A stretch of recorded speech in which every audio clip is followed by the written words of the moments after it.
ইসরায়েলের প্রধানমন্ত্রী Benjamin Netanyahu স্পষ্ট করে বলেছেন, কোনো ফিলিস্তিনি রাষ্ট্র হবে না এবং এই ভূমি তাদের নিজেদের। এই মন্তব্য ফিলিস্তিনিদের জন্য একটি বড় ধাক্কা, কারণ তারা বহু বছর ধরে একটি স্বাধীন রাষ্ট্র গঠনের স্বপ্ন দেখছে। এটি আন্তর্জাতিক মহলেও তুমুল আলোচনার সৃষ্টি করেছে।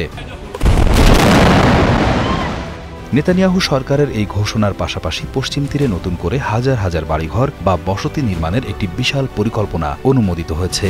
এই পরিকল্পনা অনুযায়ী প্রায় ৩,৪০০টি নতুন বসতি স্থাপন করা হবে, যার মধ্যে দখলকৃত পূর্ব জেরুজালেম এবং পশ্চিম তীরের মধ্যে একটি সংযোগ তৈরি করবে। এই বসতিগুলোর প্রধান উদ্দেশ্য হল ইসরায়েলিদের জন্য সেখানে থাকার ব্যবস্থা করা।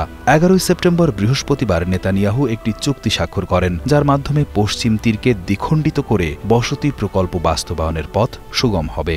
অনেকের মতে এই নতুন বসতিগুলো ফিলিস্তিনিদের জন্য একটি স্বাধীন রাষ্ট্র গঠনকে আরও কঠিন করে তুলবে, কারণ এই বসতিগুলো ফিলিস্তিনিদের নিজস্ব এলাকাগুলোকে বিচ্ছিন্ন করে ফেলবে। নেতানিয়াহুর এই পদক্ষেপের কারণে ইসরায়েল আন্তর্জাতিকভাবে আরও বিচ্ছিন্ন হয়ে পড়তে পারে। অতীতে আমেরিকা এবং ইউরোপের মতো শক্তিশালী দেশগুলো এ ধরনের বসতি স্থাপনের বিরোধিতা করেছিল।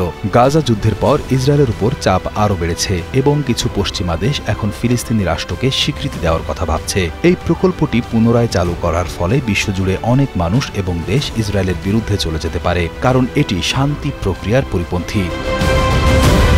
প্রথম বিশ্বযুদ্ধের পর ব্রিটিশরা ফিলিস্তিনের নিয়ন্ত্রণ নেয়। ১৯১৭ সালে ব্রিটিশ সরকার বালফোর ডিক্লারেশন জারি করে, যেখানে তারা ফিলিস্তিনে ইহুদিদের জন্য একটি জাতীয় আবাসস্থল প্রতিষ্ঠা করে। এই ঘোষণার পর আবাসনের গতি আরও বাড়ে। দ্বিতীয় বিশ্বযুদ্ধের সময় ইউরোপে নাৎসিদের দ্বারা ইহুদিদের উপর ভয়াবহ অত্যাচার চালানো হয়েছিল। তার ফলে বহু ইহুদি ইউরোপ ছেড়ে ফিলিস্তিনে আশ্রয় নেয়। ১৯৪৭ সালে জাতিসংঘ ফিলিস্তিনকে দুই ভাগে ভাগ করার প্রস্তাব দেয়, এক ভাগ ইহুদিদের জন্য আর এক ভাগ ফিলিস্তিনিদের জন্য। ১৯৪৮ সালে ইহুদিরা ইসরায়েল রাষ্ট্র ঘোষণা করে। আরব দেশগুলো তা মেনে নিতে পারেনি, ফলে যুদ্ধ শুরু হয়। বিপুল সংখ্যক ফিলিস্তিনি এই যুদ্ধে উদ্বাস্তু হয়ে যায়। সেই যুদ্ধ এখনও চলমান।